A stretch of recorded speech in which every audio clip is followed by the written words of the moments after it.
Okay, so we can start. Hare Krishna. Please accept my humble obeisances. Glories to Srila Prabhupada and Guru Maharaj.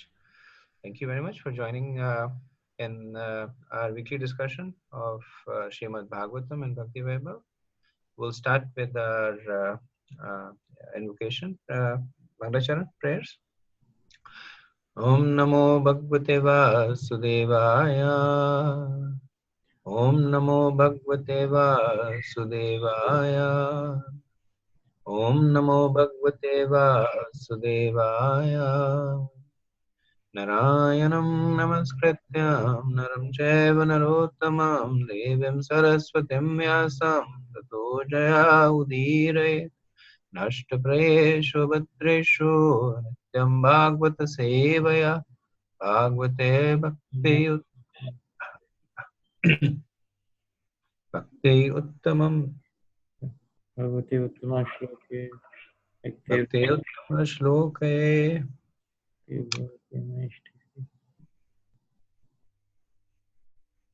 Okay, so we'll start from resume our discussion from 1.6.27. Last week we finished 1.6.26. So also wanted to welcome everybody from Chennai. So I'm currently in Chennai, where not to make you feel bad, but it's 85. So this is Thursday morning, 6:30 a.m. Here. So back to our discussion. 1.6.27. Evam Krishnamate Brahma Nashaktasya Malatmanaha Kala Pradura Bhutkale Tadit Sauda Maniyataha. Translation: O son of Brahman, Vyasadev, in due course of time, I, who was fully absorbed in thinking of Krishna and therefore had no attachments, being completely freed from all material taints, met with death, just as lightning and illumination occur simultaneously. So in the previous set of verses, Narad Muni was describing his life after the departure of the Bhakti Vedantas, after the darshan of Krishna. How did he spend the rest of his life? And in the very previous verse, he had talked about the 9 kinds of activities that he engaged in at the time. Namani Antasya Pathan, the chanting of the name of the Lord. Guyani Bhadrani Kritani. Smaran. Then meditating on the confidential pastimes. And Hatha Trapa, ignoring formalities to the material world. Ram Paryatan, traveling freely everywhere. So these 4 activities he engaged in, the most important of them being the first 2, which is Namani, Pathan, and Guyani Smaran, which is chanting and meditating on Krishna. And then he talks about the mood in which he was performing these 4 activities. He says Tushtamana, fully satisfied, Gataspara, completely freed of all material desires, Kalam Pratikshan, with complete patience, Vimada, with humility, and Vimatsara, unenviousness. So he was performing these activities and in the particular mood. So what happens to him as a result of this? So this verse is a summary of the previous set of around I think maybe around 50 verses, in which Narad is answering the question of Vyasadeva about his previous life and activities. So how did he spend his life? Krishnamata. So he says fully absorbed in thinking of Krishna. So the question would be that what was the nature of this Krishnamata? What was the nature of this meditation? So he says Amalatmana. And Amal is the name that was earlier on referred to Krishna. In this case, Narada uses to refer it to himself. That Amal Atmana, he says me. Atma means me. Amal, completely freed from material dirt. When material contamination, of course, is a symptom of the modes of material nature. So, completely free from the modes of material nature. And how long did he do this? So he says Kale, in due course of time. So he's reflecting the quality of patience that he had talked about in the previous verse. And what happened? He says Kalaha Pradarbhut, that death became visible. So interesting that he uses this terminology, that death became visible. And in a way, these kinds of phrases, they indicate the distinction that is different between the body and the occupier of the body. Because if a person completely dies, then there's no question of him being able to see death. Or even in the English language, they say that he met with death. So who's the he that met with death? Because when the body meets with death, then the body is destroyed. So there's no question of any meeting. But they're all indicating this notion of the distinction between the body and the occupier of body. In the Bhagavatam, of course, this notion is taken completely for granted. So it's not there to remind us about the difference between the body and the soul, because a person reading the Bhagavatam would never be anchored at that, at anything lower than that platform. They would have already accepted this distinction. So Narad is using it factually, that death became visible to me, that Kala Pradur Abhut. And what was the result of him seeing death? He says that simultaneous lightning and illumination, that Tadit Swadamani Yatha. Yatha is therefore simultaneous lightning and illumination happened, which is his metaphorical way of saying that simultaneously he gave up his physical body and acquired a spiritual body. So Prabhupada explains on this in purport. He says to be fully absorbed in the thought of Krishna. So this was the Krishnamata that Narad says, means clearance of material dirts or hankering. So this is the Amal Atmana. And towards the end of the purport, Prabhupada says, and in due course of time, this is Kale, when a pure devotee is completely prepared, all of a sudden, the change of body occurs, which is commonly called death. Kala Pradarubhut. And for the pure devotee, such a change takes place exactly like lightning, and illumination follows simultaneously. That is to say, a devotee simultaneously changes his material body and develops a spiritual body by the will of the Supreme. Even before death, a pure devotee has no material affection. So this is Narad saying, Na asaktasya. Due to his body being spiritualized like a red hot iron in contact with fire.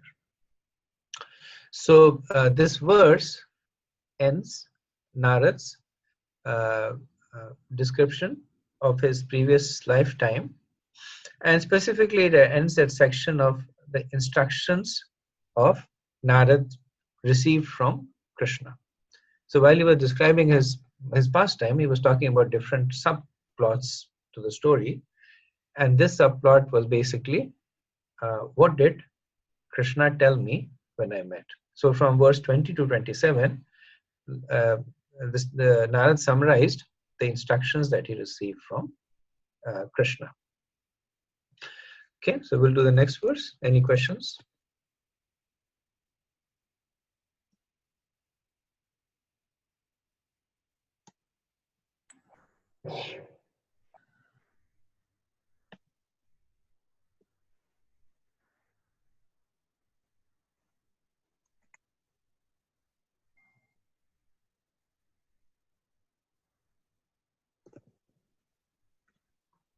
So this is 1628. Ryujamane Mahitama Shuddham Bhagavatim Tanum Arabdha Karma Nirvano Nayapatat Pancha Bhautikaha. Having been awarded a transcendental body befitting an associate of the personality of Godhead, I quit the body made of 5 material elements, and thus all acquired fruitive results of work karma stopped. So from 28 to 33, in 6 verses, Narad will describe his completion of perfection. He was so far describing the path, now he describes the conclusion. So in the previous 8 verses, when Narad was describing his journey, it is the journey of a sadhaka. And in this 6 verses, he talks about his experience as a siddha. So in the previous 8 verses, he is traveling from a situation where he was materially embodied, contaminated consciousness, and how gradually he reached a point of transition. The last verse was a transition point, and this verse will now talk about, after having achieved perfection, what did Narad do? And the reason Narad speaks to him about was because Vyasadeva had asked him. So in the 3rd verse of this chapter, Vyasadeva had asked Narad, how did you attain this body, having quit your old one in due course of time? And the previous verse and this verse answers that question, and it also resonates with what Krishna promised Narad.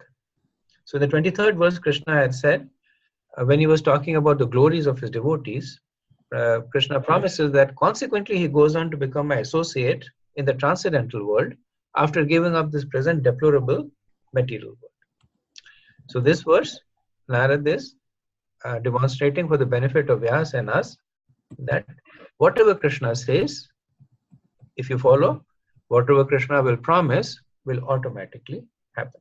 You don't have to work for it separately. Just like if you work hard, success automatically comes.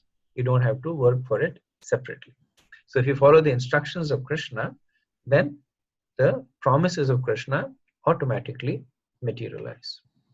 So Narad had done exactly that. He had sincerely followed the instructions of Krishna, and now at this stage, the promises that were made by Krishna.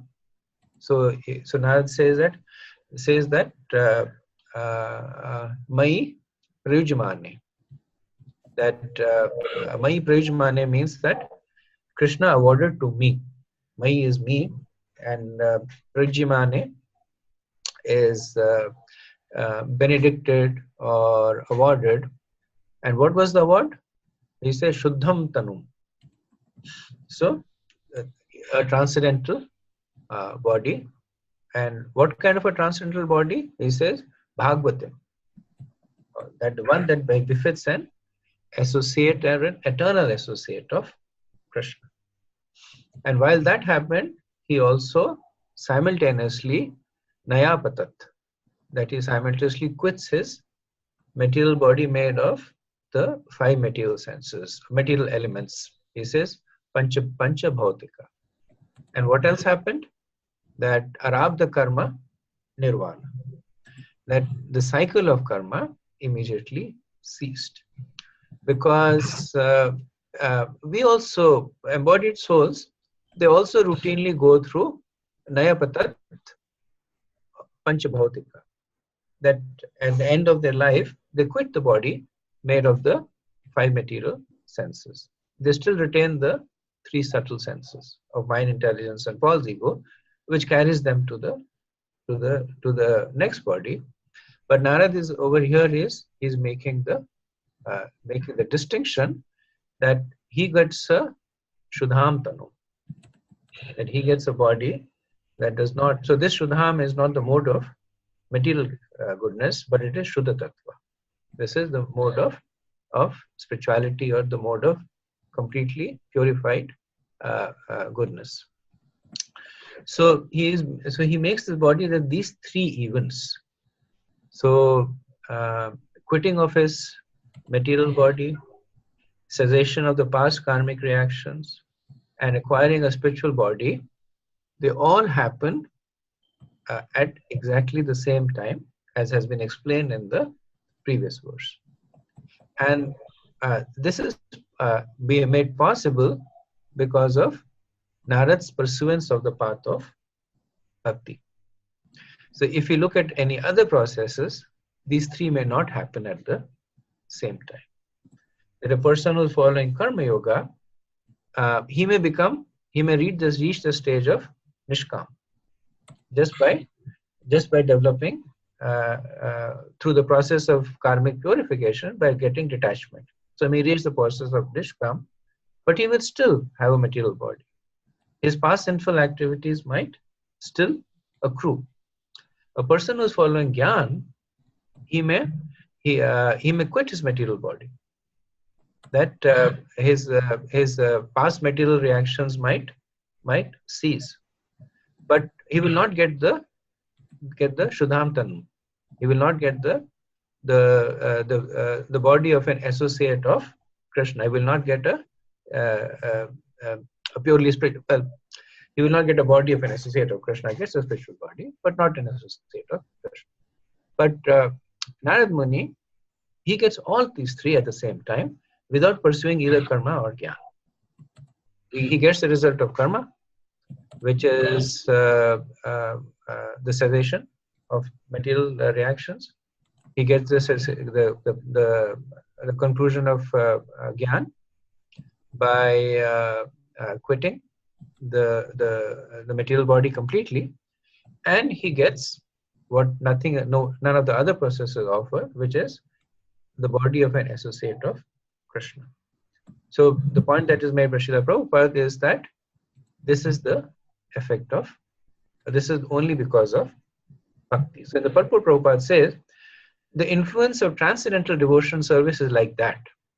Therefore, change of the body means stoppage of the reaction of 3 qualitative modes of material nature upon the pure devotees. And then Prabhupada gives the example. He says, Dhruva Maharaj, Prahlad Maharaj, and many other devotees were able to see the personality of Godhead face to face, apparently in the same body. This means that the quality of the devotee body changes from material to transcendence. That is the opinion of authorized Goswamis via the authentic scriptures. So Prabhupada here is giving us so this point actually gets developed in the subsequent set of verses. It seems to be a little different from what Narad is saying. So Narad is saying that he quit his material body and acquired a spiritual body. And Prabhupada says that his material body transformed into a spiritual body. So they're really the same thing, because when water gets converted into steam, then you can say that water ceases to exist and steam appears at that time. But essentially, they are both water. The element is still the same. So Prabhupada makes the point that the body is still there. The composition of the body changed. The contamination of the material modes were eliminated to be replaced by spiritual elements. So, and again, in this purport may seem a little different from what the verse is saying, but that's only because this point gets developed by Narad himself in subsequent verses, and Prabhupada does that. He gives us a glimpse into what is coming up, and in this case, almost right away, that there is no difference for a devotee between a material and a spiritual body. And to extend that point, there is no difference for a devotee between the material and the spiritual world. The only thing that makes something material is seeing it separate from Krishna. Otherwise, everything is spiritual. The only reason Maya becomes Mahamaya is when one sees Maya Devi separate from Krishna. When one sees in conjunction of Krishna, then Mahamaya becomes Yogamaya. So similarly, a pure devotee may retain his material body, and externally may look like anything else, but the difference is that it is not under the control of the three modes of material nature, but has been completely spiritualized. So with this verse, Narad is now fully restored to his original position. So he began the verse with his birth as a Dasi Putra, but not really talks about the birth, but his life as a Dasi Putra. Later on in the Bhagavatam 7th canto, Narad Muni talks about the life before his life as Dasi Putra, where he explains that he was Upavarana, he was a Gandharva, and we discussed that past time briefly, that he was once invited by Daksha for Krishna Katha or Krishna Kirtan, but being very proud of his beauty and his melodious voice, he was singing non-devotional songs to impress the Apsaras and the other women there. So Daksha cursed him to take birth. He says, "You're acting like a Shudra, and may you be one." And even before his life as a Gandharva, this does not appear in the Bhagavatam, but it appears in the Garg Samhita. So it appears in the 21st chapter of Mathura Kandam, where actually in a conversation between Krishna and Srimati Radharani asks about Narad, and Krishna says that before he was cursed to be a Gandharva, he was actually he had actually appeared as Brahmaputra, as the son of Brahma, and Brahma had instructed him to engage in the process of Prajapatya, of having children, because that's Brahma's service. But Narada ignored the instruction. Very much like the four Kumaras, Narada ignored the instructions, and instead of that, he was traveling everywhere, and he was singing. He was doing Krishna Katha, Krishna Kirtan, and Brahma got angry at him and said that all that you're doing is singing and dancing, so may you be born as a Gandharva. So that's why he took birth as a Upavarana, and there he was cursed by Daksha, so he took birth as Dasiputra, and then he met the Bhakti Vedantas, and he not only got restored to his original position, he reached a position that was even higher than what his original position was. Okay, questions, comments? Prabhuji, where is this? Did he mention the Gandharva in this chapter, or? It's not in this chapter. It's in the 7th canto, I believe, in the 15th chapter. Okay. So yeah, I mean, I was just wondering. So he basically just sang a song, material song, and he got cursed. So but the demigods do so many things that even or that are like non-devotional. But is it because of the assembly? Is it because of the setup that was there? Yeah. That okay. Yes. Good question. That was my understanding also, that and especially we know Prajapati Daksh, right? He has he's a devotee, of course, but he's also strongly materialistic, and it was more because he had arranged. And if you read the purport, Prabhupada over there, Prabhupada said that he had arranged something like a kirtan program, and his expectation was that people would come and do Krishna kirtan, but Narad Muni was not, and that's why he got cursed to be a Dasi Putra for a day of Brahma, and because of the curse it came there. And it's also interesting to note that Narad is again cursed by Daksha. So in this particular life, where Narad is an eternal associate of Lord Vishnu, Daksha again curses Narad that you will not be able to stay in a place for more than 3 days. But the difference is that Narad actually uses that curse as a benediction. Because he can't stay at a place for more than 3 days, he's always traveling and preaching there. So this was just an interesting note of how Narad's always a devotee, but how when he was more in the modes, the curse had a different effect from what happened when he was spiritually emancipated. Okay, and Proji, another question. So, in the previous verse, so basically, how does Narad Muni know that his body has turned into spiritual? Is it because like what the previous verse says, that because he was fully absorbed in thinking of Krishna and he had no material attachments, so that's how he could understand that his body has turned into spiritual? What you're saying is right. I mean, it doesn't come out in the verse. It comes out more in Srila Prabhupada's purport, that Narad understands this transformation because of the nature of his absorption. Because right after that, he talks about his absorption in spiritual activities, and Prabhupada uses that to indicate that this transformation is mainly because of the way that it is being used. The body continued, or the body of a devotee could continue to be that of the Panchabhutas and still be considered spiritual because of its complete absorption in the service of Krishna. Okay, thank you. I think somebody is not muted. Can you please mute? Thank you. I think it's Prem Kishore Prabhu who hasn't muted. Now he's muted. Thank you, Prabhu. Is that better? Yes, Roji, thank you. Okay. 1629.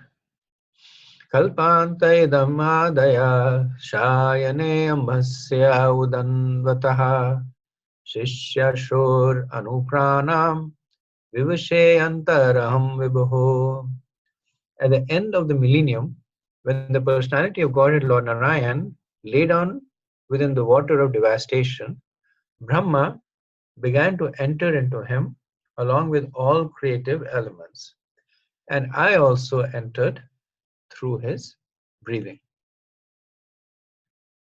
So this verse talks about about the time when the universe is destroyed, and the destruction of the universe is explained by Sutta Goswami in the very last canto, in the 12th canto of the Srimad Bhagavatam, in the 4th chapter. And there Sukadeva Goswami mentions that there are 4 kinds of destruction. There is naimittic, and this is called occasional destruction. And it happens at Kalpante. Same word he uses there, Kalpante. Kalpante is the end of the day of Brahma. And in 12.4.4, Sukadeva Goswami describes Lord Narayan lies down upon the bed of Anantashesh and absorbs the entire universe within himself while Lord Brahma sleeps. This is 12.4.4.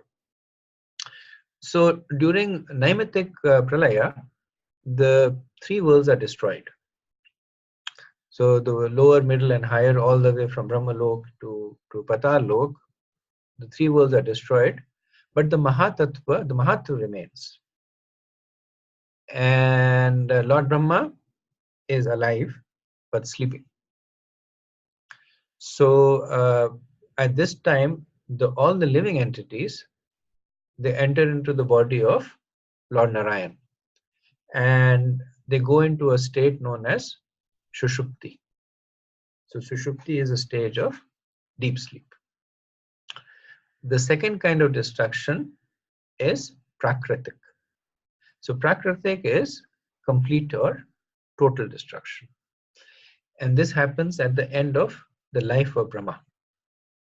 So when Brahma dies, then not even the Mahatattva, the Mahatattva remains. So the Mahatattva is amalgamated back into the Pradhan. And it's explained in the 21st chapter, the 21st verse of the 4th chapter, 12th canto, that this jiva goes into a stage that is beyond that of Shushupti. So Shushupti is deep stage, and Prabhupada differently describes it. He calls it as dormant or suspended stage. It's not clear to me what the difference between the two is, but there is some difference. Third stage of Pralaya is called as Atyantik. And Atyantik is when the material body of the jiva is completely destroyed. So this is the destruction of the 5 gross elements and the 3 subtle elements. So when the jiva gives up this material covering, he is restored to his spiritual body. So there is absolute destruction of the material existence of the jiva. And the fourth is called Nitya Pralaya. Nitya Pralaya is perpetual destruction. And perpetual destruction, as the name suggests, is happening all the time. So this is the influence of time on anything that is material, that it is constantly being destroyed. So this verse, Narad uses the term Kalpante, and to indicate that at the time of Naimatik Pralaya, or at the time of the partial destruction. Now, one thing that is interesting is that in the previous verse, Narad and Srila Prabhupada had explained that he was awarded a transcendental body fit for the associate of Krishna. So this indicates that Narad, as a Dasi Putra, had achieved Atyantik or absolute material annihilation. So one may question that how can one who has already acquired complete or absolute material destruction be still subject to naimatic or partial destruction, just in terms of the stages. That if you don't have a material body, then why will Brahma's sleeping make any difference on you? The residents of the spiritual world, they are not impacted by Lord Brahma sleeping. They are not impacted by the deaths of Lord Brahma because they have no material connection. So this is explained by Srila Prabhupada in the purport, and he says that Narad is known as the son of Brahma, just as Lord Krishna is known as the son of Vasudeva. The personality of Godhead and his liberated devotees like Narad appear in the material worlds by the same process. As it is said in the Bhagavad Gita, the birth and activities of the Lord are all transcendental. So which verse in the Bhagavad Gita it is? This is? Janma karma cha me divyam. Janma karma cha me divyam. So chapter 4, one of the earlier verses in chapter, I think 7th verse in chapter 4. Janma karma cha me divyam yo me veti tatvatah. So Prabhupada is quoting that verse to indicate that this Janma karma cha me divyam does not only apply to Krishna, it also applies to his liberated devotees. And through this we can understand that when Krishna says Janma Karma Cha Me, the Me is not, Krishna is never alone. When he says Me, then it is Krishna and his eternal devotees. So Srila Prabhupada continues in the purport, he says that therefore, according to authorized opinion, the birth of Narad as the son of Brahma is also a transcendental pastime. His appearance and disappearance are practically on the same level as that of the Lord, which means that they're not under the influence of time or karma, but they are because of his free will. And specifically in case of Narad, because of his free will to serve Krishna. Prabhupada continues, the Lord and his devotees are therefore simultaneously one and different as spiritual entities.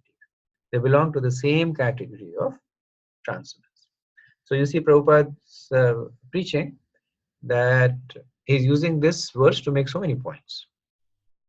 He's using this verse to show the influence of bhakti. He's using this and the previous set of verses, two verses, to show the non-difference between material and spiritual world. And this particular verse is using to show the Ajanta Bheda Bheda, that there is actually no difference between Krishna and his devotees. They belong to the same category of transcendence.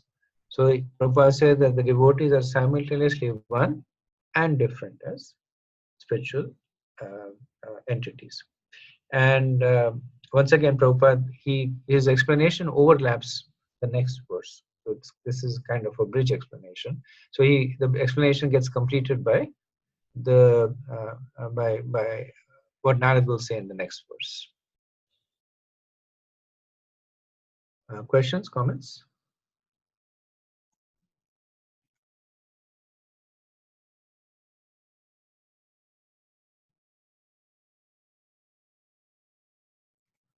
Okay, 1630.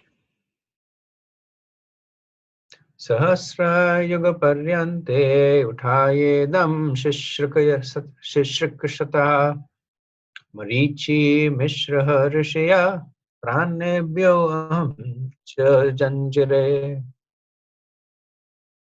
cha jaggire pranebhyo aham cha jaggire. After 4.3 million solar years, when Brahma awoke to create again by the will of the Lord, all the rishis like Marichi, Angira, Atri, and so on were created from the transcendental body of the Lord, and I also appeared along with them. So this is Narad speaking. So Prabhupada in the purport says that the duration of a day in the life of Brahma is 4.3 million, so 4.32 million solar years.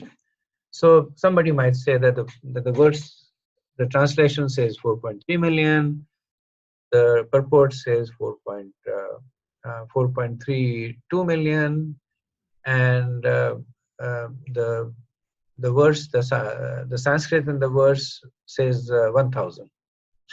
So I mean, the understanding is that they're all the same. The 4.3 million is an approximation of 4.3, just like many times people say that Krishna has 16,100 wives, whereas Krishna has 16,108 wives. But not that, the 8 wives are, there are some 8 wives that are not important, but this is just known as conventional approximation. That one approximates for the sake of convenience.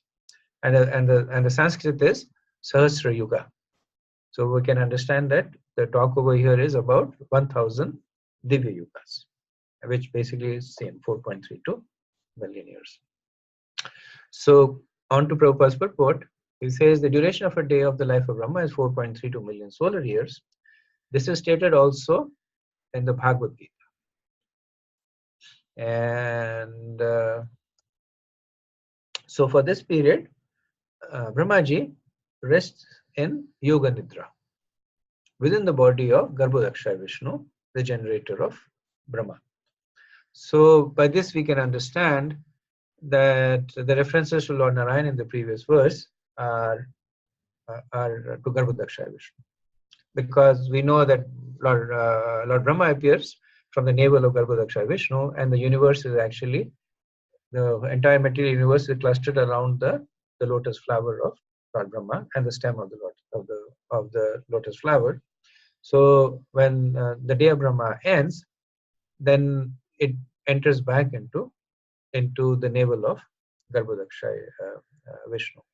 So it is said that in the navel of Garbhodakshaya Vishnu, as you know, the sizes are difficult for us to imagine, but in the navel of Garbhodakshaya Vishnu is the Garbhodaka ocean, and there Lord Brahma enters back along with the jivas.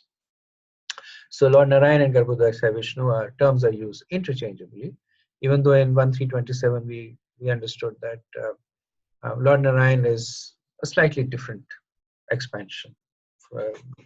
Lord Narayan is the source of the second Chaturveda, and from one of them appears Garbhodakshaya Vishnu. But again, these are all descriptions that are accurate because qualitatively there is no difference, and conventional in the sense that when discussing these things, because these are Puranas, the focus is on the message. Unlike the sutras, a great amount of exactitude and specificity is sacrificed to maintain the flow. It's like if you're reading, if you read some of the more scholarly dissertations, like on Jiva Goswami, etc., there is so much annotation on them. Everything that somebody writes, they will put a superscript on it, and there is an annotation below, because they want to maintain their specificity. But if you follow through that, then the sweetness of the pastime, or the sweetness of whatever is being explained, that kind of does not disappear, but it gets covered. So for this period, Brahmaji rests in Yog Nidra within the body of Garbhodakshaya Vishnu, the generator of Brahma.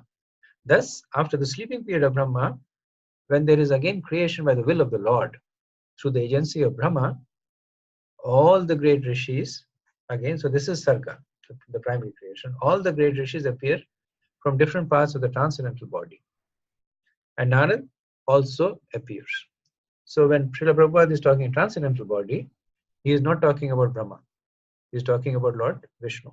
Because even though in the Bhagavatam it is mentioned that from the mind of Brahma, somebody appeared, from the thumb of Brahma somebody appeared, from the front of Brahma, especially when they are talking about these souls, these great souls like Marichi, Angira, Tri, etc.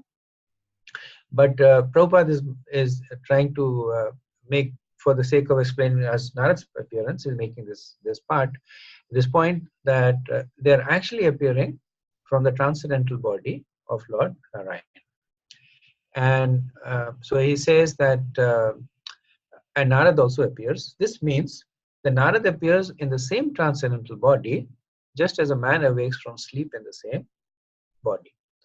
So this is explaining us to the fact that when Narad achieved the body of an associate of Krishna, he had already gone through complete annihilation. But the fact that he is saying that he seems to be going through partial annihilation, that at the end of the day of Brahma he enters and then appears back, it is not actually annihilation. That it is just the Leela that Narad Muni is performing, because as in the previous verse, Prabhupada says that the associates of Krishna are on the same transcendental platform. Just like Krishna appears as the son of Vasudeva, does not mean that Krishna is born of Vasudeva. So similarly, Narad appearing as the son of Brahma does not appear that he is born of Brahma, but he is using Brahma to facilitate a pastime. So Prabhupada continues, Narad is eternally free to move in all parts of the transcendental and material creations of the Almighty. He appears and disappears in his own transcendental body, which is without distinction of body and soul, unlike conditioned beings. So Prabhupada is saying that Narad is actually at a higher level than Brahma. Brahma is not free to move in the material and spiritual world, but Narad is, which means that he does not have a material body. Brahma has a material body. Brahma's body is made of intelligence. It's a subtle body, but it's material nevertheless, but not Narad. So it does not make sense for one who is more advanced to come through the agency of one who is not at the same level. But he does, for just like Krishna comes through the body of Vasudeva. So Jiva Goswami, when he's commenting on this text, he makes a little bit further distinction. So in the verse, it is the point is made that Marichi Mishriya Rishya, that Rishi is like Marichi, and Jiva Goswami says that even though Narad is being compared with rishis like Marichi, but he is even more special than them, and that exclusive speciality is indicated by Narad himself, is indicating by the use of the words of the phrase Jiva Vishesh Maya Lambya. And Jiva Vishesh Maya Lambya, that even though he is like them, but there is some difference. So Narad stayed in the body of Garbhodaksha Vishnu for 4,000 yuga cycles. Marichi was the mind son, the mind Manasputra of Brahma and a Marut, but he also appeared as the son of Kashyap. So Jiva Goswami explains that these sages do not undergo physical birth, but like Brahma, they actually awaken themselves. So they always have their body. But the difference is that for the other sages, their body is material. Just like Brahma's body is material, their body is also material. So even though they enjoy the same kind of longevity as Brahma does, and in some cases, perhaps even beyond the longevity of Brahma, but nevertheless, their bodies are material. Narad is eternal and is not subject to any kind of destruction. And Jiva Goswami mentions that, as per his understanding, when Narad says Marichadi, he is referring to sages like Atri, Angira, Pulaha, Pulastya, Kratau, Bhrigu, Daksh, and Vashishta. So these are the Saptarishis that he's talking about. So what do we understand just in terms of the journey of Narad Muni? That when Narad as Dasi Putra gave up his material body, he acquired a spiritual body. So he was no longer subject to the four forms of material destruction. That Naimitic, Prakritik, Atyantik or Nitya. Even Atyantik, because he had already gone through complete material destruction. So he is not subject to any form of material destruction. But just like Krishna appears to take on a material body and give a material body, Narad, also being an eternal associate and a especially close associate, also appears to do the same thing in order to assist Krishna in his activities. Okay, any questions, comments? Prajy, I have a question on the Atyantik type of destruction. So, like, you mentioned that that is basically material body as well as like 5 gross and 5 subtle, all the 3 subtle elements are also destroyed. So, but we know that mind, intelligence, ego, that they always accompany us like life after life. So how do we understand this type of destruction, or what does it exactly mean? Does it mean that it becomes spiritual, or? No. So when one is going through, so Atyantik is when one is going through the partial destruction at the end of the day of Brahma.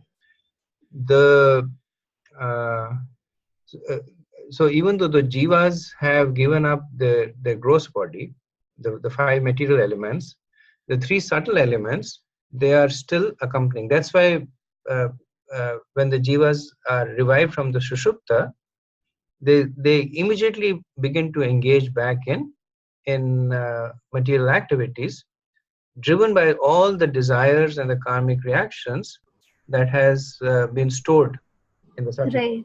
So Shashukta is the end of each day of Brahma, right? And Prakrita is end of the life of Brahma. Right. And Atyantik would be what? Atyantik is end of the material existence of a soul.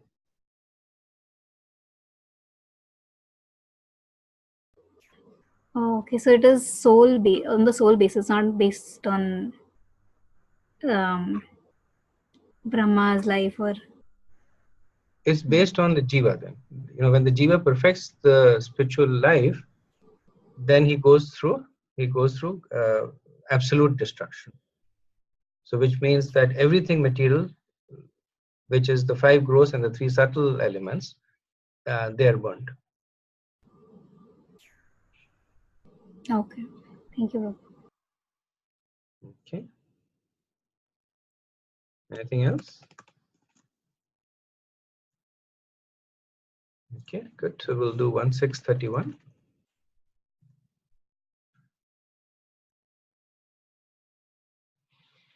Antarbahishcha lokam stren premya skandita vrataha anugrahan mahavishnur avigata gati kvachit. Since then, by the grace of the Almighty Vishnu, I travel everywhere without restriction, both in the transcendental world and in the 3 divisions of the material world. This is because I am fixed in unbroken devotional service of the Lord. So Narad has now come from past to present. So now he's talking about his what's going on right now. He was talking about his journey. He was talking about the transformation leading to the point of his present existence. So right now, ever since he has appeared as the Manasputra of Brahma, he is unrestricted in his ability to travel. Now, it's not that like traveling is the sign of spiritual advancement, and one begins to travel and then begins make spiritual advancement. The traveling is used as a placeholder or a stand-in for the ability to associate.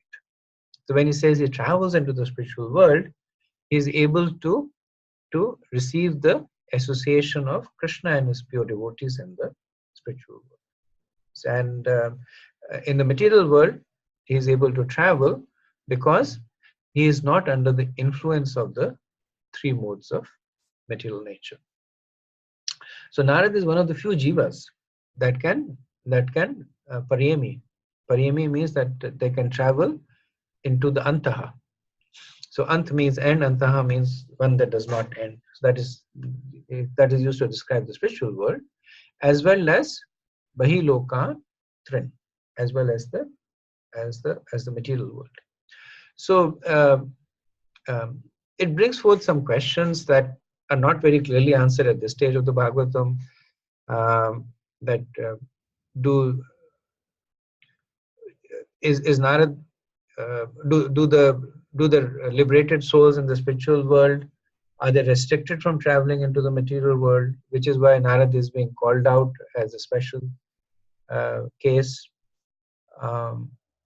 or they can travel into the material world but they don't want to, because like one time Prabhupada said that it's a dirty place, that for them it's an abhorrent place, so they would rather not. But Narad, because of his preaching spirit, Prabhupada in a lecture he says that even though it's a place that is repulsive to pure devotees, but Narad, because of his preaching spirit, he still comes and travels in the 3 worlds. So the focus here more, my understanding, it doesn't get called out specifically. My understanding is the latter. It's referring to the fact that Narad in his mood of service to Krishna, even though he can stay in the spiritual world, and most of the jivas do that, he still comes down to the material world just to assist Krishna by preaching to to the jivas. And Narad, actually, the word Narad means that Narada, that one who liberates people. So Nar is basically when Krishna says to Arjuna, Nara Narayana. So he says, you're the jiva and I am the Lord. And Narad is one who liberates the jivas. So it in all likelihood refers to that quality of Narad, that even though he's spiritually emancipated, being Narad, he still comes down to the material world to help the conditioned soul. Doesn't, like I said, doesn't get called out specifically, but it seems to be indicating to that connotation. And this is what makes Narad special. So Prabhupada in the purport says that as stated in the Bhagavad Gita, there are three divisions of the material worlds: Urdhva, Loka, and Madhya. So these are the higher, middle, and lower planet system. Beyond the Urdhva Loka planets, that is to say, above the Brahma Loka, are the material coverings of the universe. Above that is the spiritual sky, which is unlimited in expansion, containing unlimited self-illuminated Vaikuntha planets, inhabited by God himself along with his associates, who are eternally liberated living entities. Srinad Muni could enter all these planets in both the material and spiritual spheres without restrictions, as much as the Almighty Lord is free to move personally in any part of his creation. So Prabhupada in this verse, he calls out the quality of Narad's ability to travel unrestrictedly because of his close association with Krishna. So he specifically gives two reasons. So I'm going back to the verse of Narad Muni. So Narad Muni, when he's talking about his ability to travel, so he says that askandita vrata. So askandita vrata is that unbroken devotion to Krishna. And then he says anugrahat, that causeless mercy of. And who does he say? He in this verse is basically calls out, he says anugrahan Mahavishnu. That is specifically calling Mahavishnu over here. So Mahavishnu, as you know, is Karnodakshay Vishnu. And Narad is invoking specifically the mercy of Mahavishnu, because Mahavishnu is situated at the juncture of the material and the spiritual world. Garbhodaksha and Shodaksha Vishnu, they are situated within the material worlds. They are of course transcendental, but they're situated in the material world.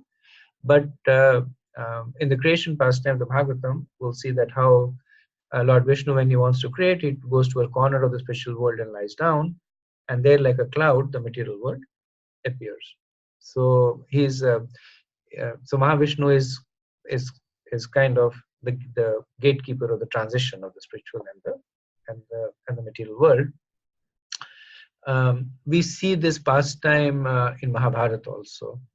When Arjun in Dwarka, there is a Brahman whose sons are constantly dying, and he's very upset, and he calls and he's cursing everybody in Dwarka. And Arjun is sitting there, and the Brahman is cursing Krishna, and he's cursing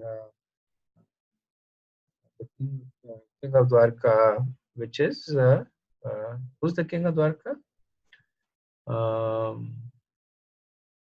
He's the grandfather. Mathura is Ugrasen. Ugrasen, yeah. He's also the king of Dwarka, Ugrasen.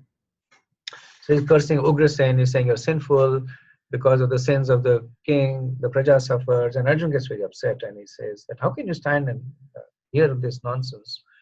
And Brahman says it's not nonsense, it's a fact, all my sons die, and I have never committed a sin in my life. It's obviously because of the sins of the king.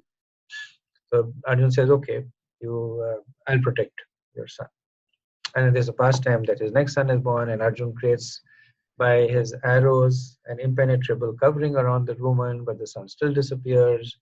So Arjun is ready to enter into the funeral pyre, and then Krishna, he takes him to retrieve the sons. And that description is the description from that Prabhupada briefly talks in the purport, that he crosses the three material worlds, goes to Brahmaloka, goes beyond the covering of the material world, and then he continues to travel until Krishna takes Arjun to the abode of Karnodakshay Vishnu, which is the entry point into the material world. And then Karnodaksha Vishnu returns the sons of the Brahman to Arjun. And then he says, the only reason I did that was because he wanted darshan of Krishna. So, a bit of a detour. But essentially, so Narad is saying that because of his askandita vrata, that because of his unbroken devotion, and this is a mood of a devotee, that they don't even take credit for their bhakti. And that is the nature of bhakti, that you don't take credit for anything. So immediately after askandita vrata, he says anugrahat. He says that really because of the mercy, anugrahat means mercy of Mahavishnu. That Mahavishnu, he is merciful, so he allows me to travel through his body. It allows me to go from the material world to the spiritual world, avigata, that without any restriction, kvachit, at any time. So he says kvachit at any time, because Mahavishnu does allow jivas to travel through his body, but at specific times. When they're falling, then as a part of their falling, they travel, and when they are liberated, as part of the liberation, they travel back. So it is at times that are determined by events, but Narad is avigata kvachit, that no restriction, no preconditions, and at any time. He doesn't have to die, he doesn't have to take birth, he just simply goes whenever he wants. So in the commentary to this verse, Srila Sridhar Swami, he makes this point that when Narad is compared with the Saptarishis can travel anywhere in the material world, but Narad Muni can travel anywhere in the spiritual world. And same point that Jiva Goswami made, and the difference is because of Narad's askanda, because of Narad's unbroken devotion. That is the reason that Narad has even more potency than even these great Saptarishis. And in the purport, Prabhupada says the rishis, as above mentioned, cannot enter into the transcendental world like Narad. This fact is disclosed in the Narsim Purana. Rishis like Marichi are authorities in fruitive work, and rishis like Shanak and Sanatan are authorities in philosophical speculation. But Sri Narad Muni is the prime authority for transcendental devotional service of the Lord. All the great authorities in devotional service of the Lord follow in the footsteps of Narad Muni in the order of Narad Bhakti Sutra. And therefore, all the devotees of the Lord are unhesitatingly qualified to enter into the kingdom of God, Vaikuntha. And Narad Bhakti Sutra is one of the books that Srila Prabhupada, he began the translation. Prabhupada liked Narad Bhakti Sutra very much. He quoted it a lot, and one of his disciples asked him to translate it. So he began the translation of Narad Bhakti Sutra, but then he stopped. He started working on, I believe he started working on Chaitanya Charitamrita, and then he never took it up again. So later on, one of his disciples, either it was, I forget, Hidanand Maharaj or Satsaru Maharaj, they resumed the work of the translation. So, but it is available now. The Bhakti Sutra is available. And it's kind of like, it's very interesting. If you haven't read it, do read it. It's a quick read. You can read it in a couple of days' time. I mean, reading when physically reading it. It's a deep book, but it is bhakti that is structured as sutras. So sutras are very, very small, crisp and precise. The verses in Bhakti Sutras are 2 words, 3 words, 5 to 6 words at the most, but they talk about the science of bhakti. It's kind of, when I was reading it, it's almost like somebody is describing a love story through equations, and only Narad Muni can do that. That he's using very, very scientific, crisp terms, but essentially he's describing bhakti, which is very, very something that is very emotive, dealing more with the emotional part of the one's progress. So anyway, this verse talks about how because of his Skandavata, Narad is able to travel, unlike other sages, into both the material and the spiritual world. Okay, questions, comments? Hare Krishna, Prabhu. Please accept my humble obeisances. Prabhu, so when a disciple goes back to Godhead, just as Narad Muni in his previous life, he attained spiritual perfection. Generally, what we hear in our Sampradaya, any Vaishnava Sampradaya, at least I know in Gaudiya Sampradaya and Sri Sampradaya, that we go back to Godhead means we go back to serve our spiritual master in the spiritual world or wherever he is. So it may like often the statement that is quoted is wherever Prabhupada is, that's where all the Prabhupada disciples want to go to serve him. But here in case of Narad Muni in his previous life, or even the famous Gopakumar pastime, they have their Diksha Gurus, the Bhakti Vedantis give the mantra to Narada, and Gopakumar has been given Bhakti by, I don't know which sage, I forgot the name, but their spiritual masters are nowhere mentioned. Are they going back to serve their spiritual master in the spiritual world? That is not clearly mentioned. And of course, it's the essence is to serve Krishna, and we don't see the connection of spiritual master in these two contexts. So Gopakumar's case is a little different. Your question is probably more easily answered through the case of Gopakumar. Like Gopakumar was initiated by Krishna. So if you remember that Krishna had appeared as an old renounced man, and when Gopakumar comes in connection with him, he feels attraction, and then he is initiated by him into the Gayatri mantra. Case of Narad Muni and Dhruva Maharaj. When Dhruva Maharaj went back to the spiritual world, did he join Narad Muni's ashram? Or when Narad Muni went back, did he join the Bhaktivedanta's ashram? In the purports, Prabhupada or in a lecture, I don't remember. Prabhupada clearly mentioned that the Bhaktivedantas eventually go back to this. They finish their bhakti and go back to the spiritual world. Yes, the fact that they gave Narad this path to the spiritual world also indicates that they themselves traversed it. Don't know the answer to the specific question that while Narad is serving Krishna in the spiritual world, what's the position of the Bhaktivedantas? Who the sages are. We don't even find out what their names are. We don't even know how many of them are. We just know that they're pure devotees of the Lord who guided Narad.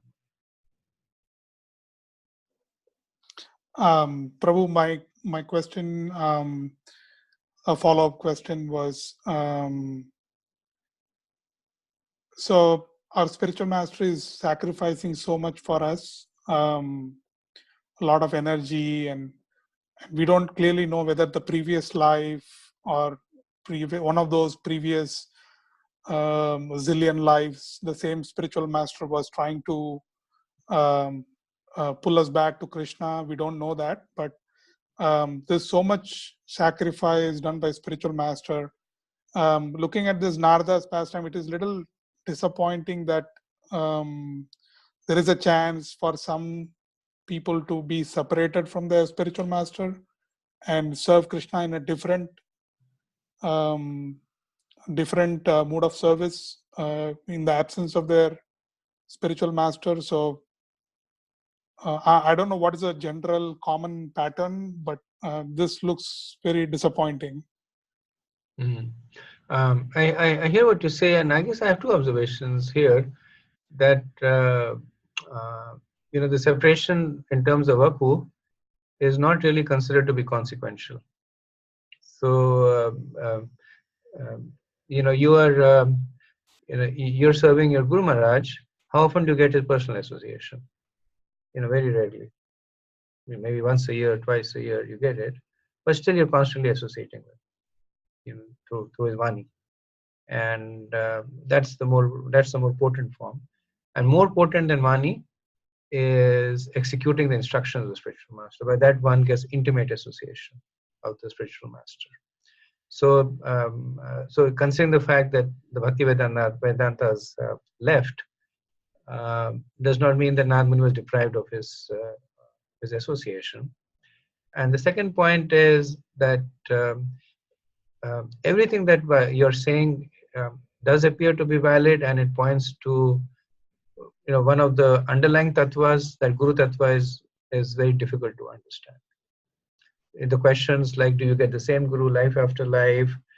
Then does the Guru is forced to take a material body even if one of his disciples has still not gone back to Godhead? Then if the disciple's purpose is to serve the Guru eternally, then when he goes back to Godhead, is it the same Guru who is there? Which means that if a Guru has 100 disciples and one disciple is a rascal, then the other 99 disciples will suffer, because the Guru can't go back to the spiritual world, because that 100th disciple can't go back to the spiritual world. And a lot has been written also on this. I think sometimes they say when they talk about Guru, they talk about the Gurus. So all the Gurus are expansion of Lord Balram. So it's the Tattva that's being spoken about.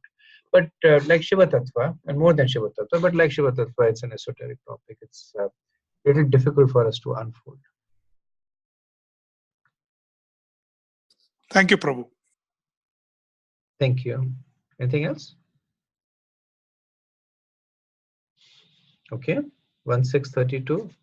Devadatam imam veenam swar brahma vibhushitam murchayitva hari katham gayamanas charamyaham. And thus I travel, constantly singing the transcendental message of the glories of the Lord, vibrating this instrument called a veena, which is charged with transcendental sound and which was given to me by Lord Krishna. So as we recollect that Narad is now talking in the present tense, that what is he doing now? So what he is saying that the mercy of Krishna does not stop at any point. So the mercy of Krishna took him out of the material existence, gave him a spiritual body. By the mercy of Krishna, he is becoming an eternal associate of Krishna. And the mercy continues to be bestowed upon him because he is now constantly singing the transcendental message of the glories of the Lord. So what does this mean? That Krishna Katha is a manifestation of Krishna Daya. Sometimes we think that we are doing Krishna Katha on our own strength. But this verse of Narad Muni is indicating that the fact that he is able to constantly chant and glorify Krishna is only because of the mercy of Krishna. So some other ways that Krishna's mercy manifested, he says that he calls Krishna Devam. So Devam is generally used to refer to the demigods, but Devam means divine. So in this context, he is referring to Krishna. He says Devam Datam. Datam is gifted. Imam, this particular veena, which is decorated. He says Vibhushitam. Bhushans are decoration. Vibhushitam means exquisitely decorated with Brahmaswara, with the transcendental notes. And Prabhupada, interestingly, he talks in the purport. Prabhupada expands on Brahmaswara, and he says the veena was handed to Narad by Lord Shri Krishna, and it is described in the Linga Puran, and also confirmed by Srila Jiva Goswami. And the reason Prabhupada, sometimes you'll see that Prabhupada gives more references. Sometimes Prabhupada just makes a statement, and sometimes Prabhupada gives a little bit more references. And the reason is that there are some pastimes that appear in give slightly different descriptions. So if you read about the description about the veena of Narad Muni, at some places it is described that it was given by Saraswati Devi. At another place it is described that it is given by Lakshmi Devi. And here Narad Muni himself is saying that it was given by Krishna. And Prabhupada is substantiating it by, yes, it was given by Krishna because It is said in the Ling Puran and also confirmed by Jiva Goswami, based on his understanding of the other verses. The Prabhupada continues, this transcendental instrument is identical with Krishna and Narad because and Narad, because all of them are the same transcendental category. Sound vibrated by the instrument cannot be material, and therefore the glories and pastimes which are broadcast by the instruments of Narad are also transcendental without a tinge of material inebriety. And then Prabhupada says the 7 singing meters, namely, are Sa, Re. Sa is Saja, Re is Rishabh, Ga is Gandhar, Ma is Madhyam, Pa is Pancham, Dha is Dhaivat, and Ni is Nishad. So I could not, I tried to listen to a little bit more that, why does Prabhupada describe the 7 notes? That what is the correlation to Narad's being, the Veena being spiritual or whatever it is, and could not really establish it. So all I can understand is, Srila Prabhupada has that mood that he gives interesting information. So it's probably in that. Bhurijan Prabhu, he actually extends the mood of Prabhupada, and he says that these notes are sometimes compared to the sounds of animals. So he says Sa is the sound of a peacock, Re is the sound of a bull, Ga is the sound of a goat, Ma is the sound of a heron. Heron, I think, is a particular kind of like a swan or something like that. Pa is the sound of a kokil, a cuckoo. Tha is the sound of a horse, Ni of an elephant. And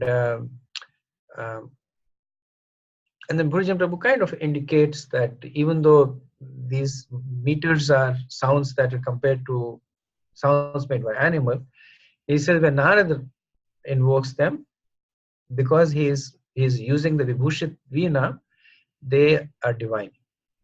And then he also says that the reason that they are considered to be divine because they express Krishna's glories. So the point he makes is that while they are material, and maybe that's why Prabhupada talks about the Saregama, Pada, Nisa, and Bhurijan Prabhu talks about that they are the sounds of animals who are all material.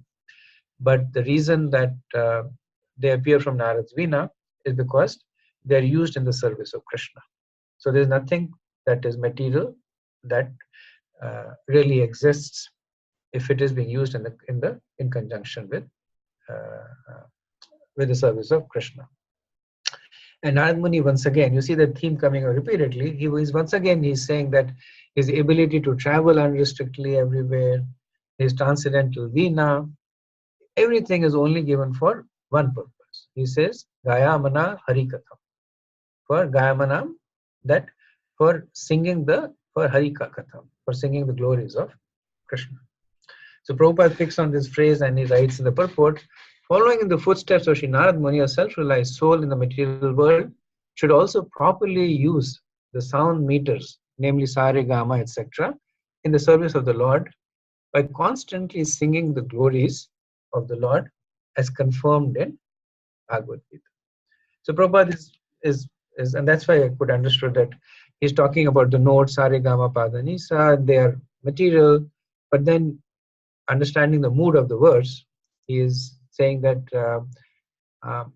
they may appear material, but they are not material because they are used in the service of Krishna.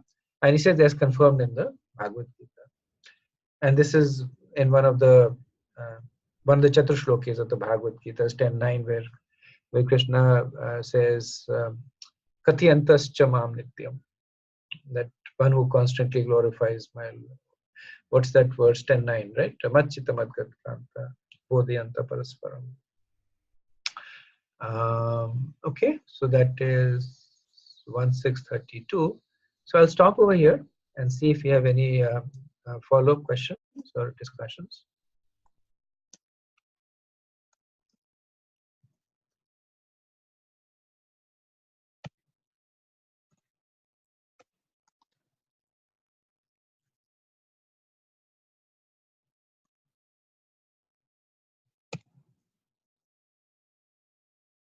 So just in terms of where we are, we are how many verses? I guess we are one discussion away from the end of the chapter. There are about 5 or 6, 7 verses that are left. So hopefully in our next discussion, next week we won't be able to have the discussion because I hope to be traveling to Vrindavan. The connectivity there is not good, so we'll meet the week after that, and hopefully we'll conclude the chapter and start with the 7th chapter, Sanadrona Punished. It's a very interesting chapter. So we have some time. Any questions regarding to this particular discussion or previous discussions? We can use the time.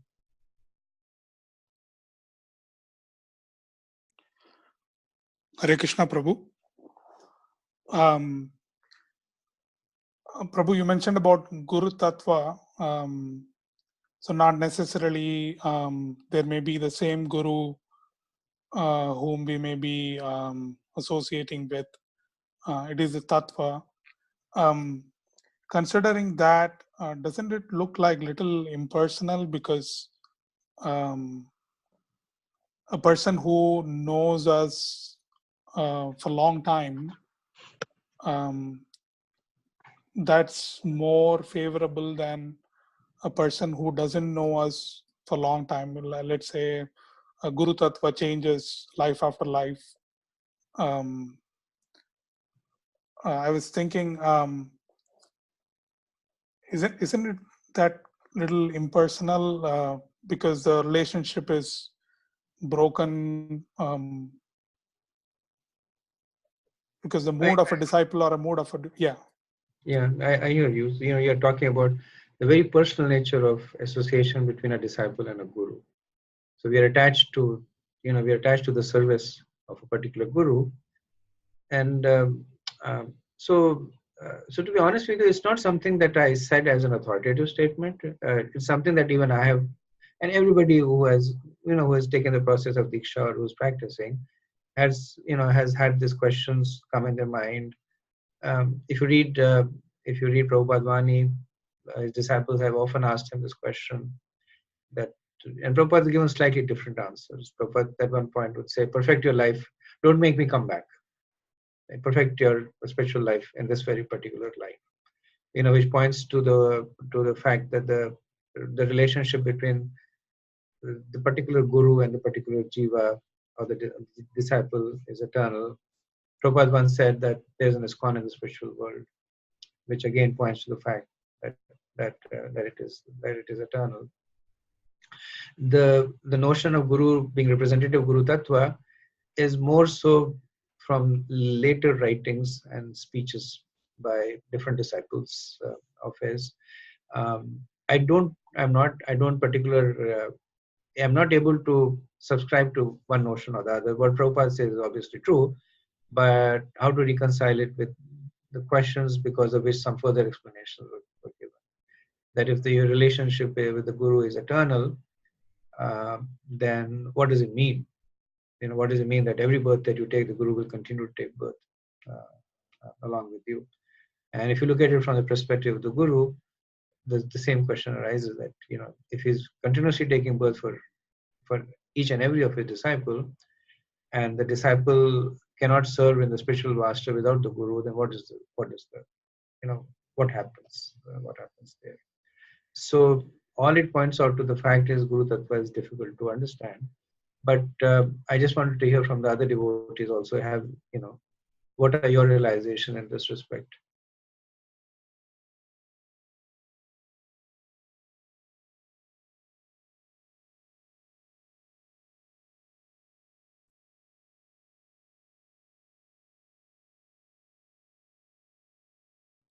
So maybe it's a subject that is we can simplify it by simply following Prabhupada's instructions, which is try and perfect our spiritual life in this very lifetime, so that we don't force Prabhupada to come back again. Hare Krishna, Prabhu. We also hear that when we follow the instructions of a spiritual master, we are never separate from spiritual master. Prabhupada said, I am never separated from my Guru Maharaj. Although they were physically not together. Although Bhaktisiddhanta Saraswati passed away several years ago. So Prabhupada said this many times, that I'm never alone. I'm always with my spiritual master. So I don't know whether we can reconcile this discussion with that point. That's something that I was thinking. Valid. It's a valid line of thought, Prabhu. Yeah.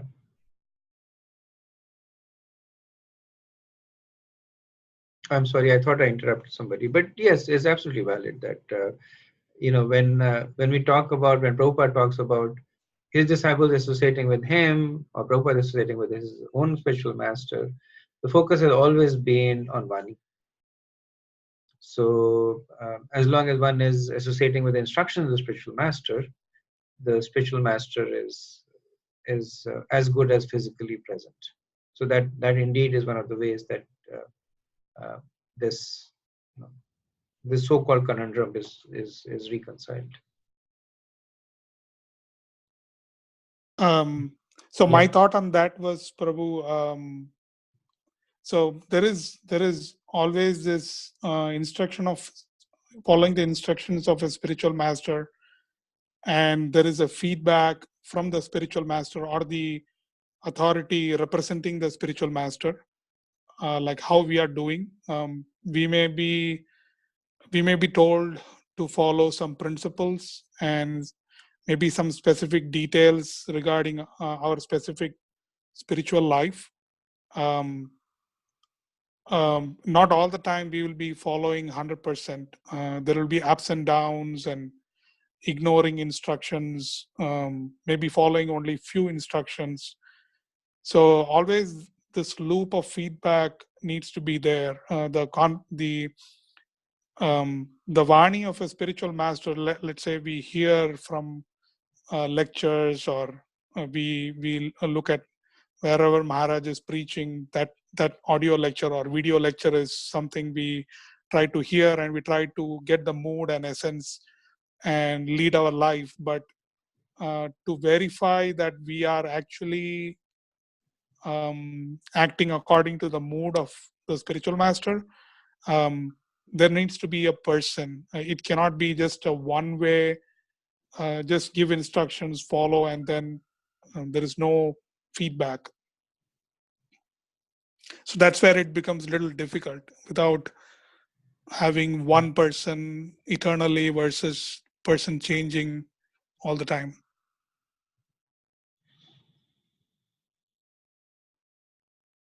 Yes and no. That if you have done the Guru Disciple course, the same point I discussed, you're discussing it in through time, like different lifetimes. Through that, and you're mentioning that it becomes difficult. There, the focus is on this particular life, associating with many gurus, and the understanding there is that all the gurus are the same because their instructions are the same. They're all expansions of the Diksha Guru. So you may not have association with the Diksha Guru, but the Siksha Guru is at the same level of the Diksha Guru because they are exemplifying the instructions of the Diksha Guru, but they are present there because of the need for this feedback loop, as you were saying, the close association. So we have practical examples of it in our own life, experience of it in our own life, that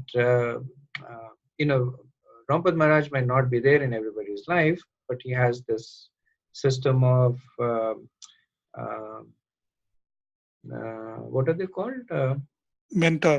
Mentors. Yeah, he has a system of mentors, and one associates with the mentor with the understanding that it is because the mentors speak what Guru Maharaj asks them to speak. One understands that it is as good as associating with the Guru, just like the Shiksha Guru is considered to be at the same level of Diksha Guru. So that with to some extent, what you're trying to do, and I see that, and I can see how it how difficult it is to process, that the relationship between a guru and a disciple is very, very personal and specific. It's between it's between this jiva and Guru. And like you were rightly pointing out, the Guru has sacrificed so much. This particular Guru has sacrificed so much. This particular this particular living entity, this particular jiva has sacrificed so much to emancipate the jiva. It seems a little use and throw. It seems a little impersonal to mitigate that by saying that that mercy is equally potent when it is present through somebody else, whether it is in this lifetime when you talk about the equivalence of Siksha and Diksha Guru, or whether it's in subsequent lifetimes when you're talking about the possibility of the Guru Tattva being, being representative of the Guru as opposed to an individual jiva.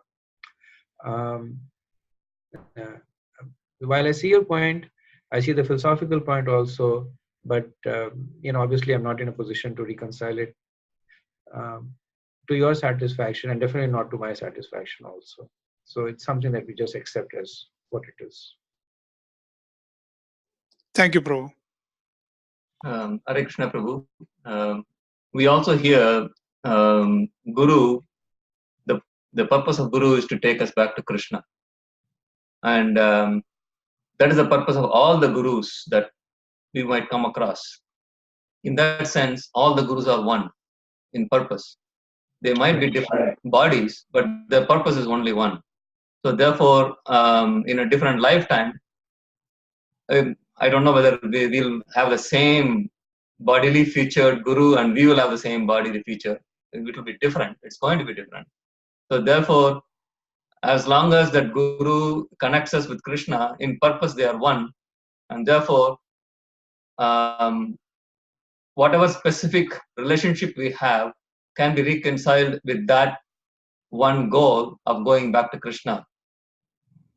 It may be we have so many different specific relationships, but then it can be reconciled with that one purpose of going back to Krishna. That one purpose of taking us back to Krishna is the Guru's commitment. And that is same for all the Gurus. Any Guru whom we come across as a Shiksha Guru or Diksha Guru or any Guru in this lifetime or any other lifetime. So I'm thinking in that way. And your thought process is absolutely right from a philosophical perspective. That yes, they're unified in purpose. In the Guru Disciple course, there are a lot of scriptural references that talk about the fact that anybody and everybody who's aligned in accordance with the instructions of the scriptures is basically your Guru. The Siksha Guru has the same position as the Diksha Guru because they're aligned in purpose. I think what Gaurasundar Prabhu's I guess sense of pain is, think about it this way, that you're married to a particular girl and you love her, and then you go to that girl and you say that you just represent the Preeti. Next time I get some other girl, and as long as she also gives me love, I'm going to be perfectly fine with it. So that wife will leave you very soon because she's like, I'm replaceable. That means, and as long as anybody else is also loving you, you're equally fine with it. So it brings forth this more impersonal notion of that as long as anybody is serving the purpose, you're fine using it, and if one person serves the purpose, and the next time it's convenient for you to have another person serve the purpose, then they're completely replaceable. So it takes away that very, very, very, very individualized personal dealings. So that is the other end of this question. And if you follow that through, then everything that you say, becomes a little difficult to do. If you have one Guru eternally again and again, then the disciples of the Guru, they may go to different destinations. Some may go to Brahmaloks. There may be rascal disciples that goes to lower planets. The poor Guru, where all will he go? Right? He won't go to Patalok for one disciple. And then what happens to all the other disciples while the Guru is in the ones who have gone to Brahmalok? So the implementation factor becomes difficult. And to some extent it's difficult because, we are looking at spiritual notions from material perspectives. That, that equation never works out. It's, it basically will bewilder, and it's supposed to bewilder us because, we are materially conditioned soul. So, my take is that whichever way we look at it, if it is increasing our desire to serve our guru and gurus, it is something that we should absorb. Very early on, this is where the guru disciple course actually came. That in the 80s, maybe the early 90s, I saw some of it. That the exclusivity of the relationship between a guru and a disciple translated into also excluding all other relationships. So the disciple would be, this is me, this is my Diksha Guru, and they basically had absolutely no regard or concern for other gurus. To some extent, that they were, in some cases, they were actually offensive.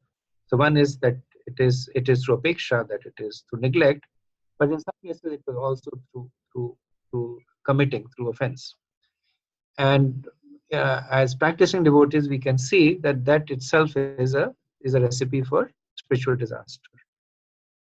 So as long as the exclusivity is coming from a position of love and inclusiveness, that I respect all the Vaishnavas, my love for them is full of desire to respect and serve them, and especially love my guru.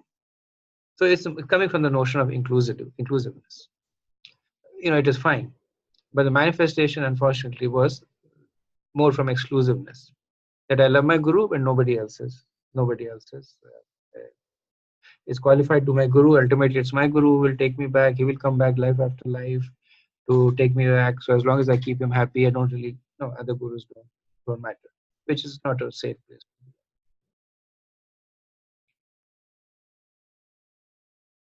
Thank you, Prabhu. Thank you.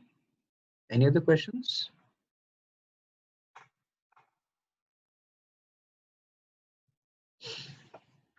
Okay, so we'll stop at this point. And I think in this, one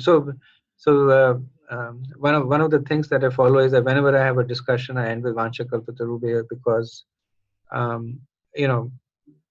definitely because of my imperfect knowledge and conditioning, there's possibility I might say things that may be offensive to some devotees may find offensive, or they may be offensive to the tattvas because my knowledge is far from complete. So at least I try to get some relief by begging forgiveness of all present and past Vaishnavas. In this particular case, I do want to stress on that, because the purpose of our discussion is to increase our faith in Guru and Krishna, and whatever we should say and discuss should nourish that core principle. Vanchakalpatarubhayascit kripa sindhubhyaeva cha patitanam pavanebhyo vaishnavebhyo namo namaha. Ananta Koti Vaishnavrinda ki jai, Srila Prabhupada ki jai, Jai Gaur Sundar. Hare Krishna.